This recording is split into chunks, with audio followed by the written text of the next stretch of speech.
روزا چفتا میشوم فقط به خاطر تو مادر،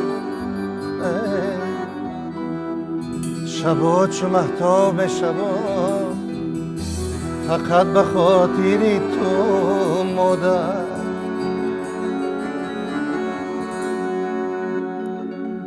دیده ای به خواب میشوم فقط به خاطر تو مادر، میسوزم و میشوم فقط به خاطر تو مادر. مادر مادر مادر مادر.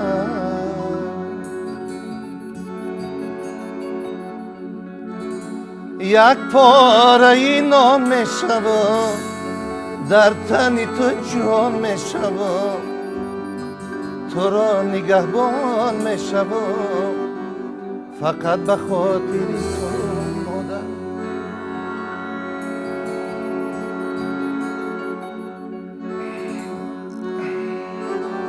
یک پاره نان میشوم در تن تو جان میشوم، سگی نگهبان میشوم فقط به خاطر تو مادر.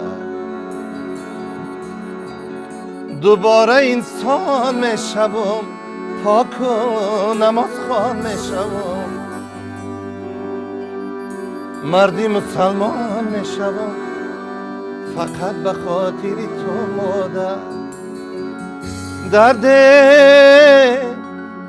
بلاکش میزنم فقط به خاطر تو مادر، خود را در آتش میزنم فقط به خاطر تو مادر، خود را در آتش میزنم فقط به خاطر تو مادر. مادر مادر مادر. میدونید اونجا خود را در آتش، من اول وقت ایجاد کردم گفتم که دنیا را آتش میزنم فقط به خاطر تو مادر. بعد خواهرم زنگ زد و گفت که فراد جان بسیار یک خطاگی زور کردی، گفت در سین سال تو با تجربه تو این خطاگی را کردن ممکن نیست. گفت من گفتم چی خطاگی بوده است خواهر جان؟ گفتم که دنیا را آتش زده ایش که نمیتواند. بله. هیچ کس حقوق هم ندارد که دنیا را آتش زند، مگر گفت تو کعبه را میتوانی آتش زده، در همین دنیا است. گفت بله. یعنی خود را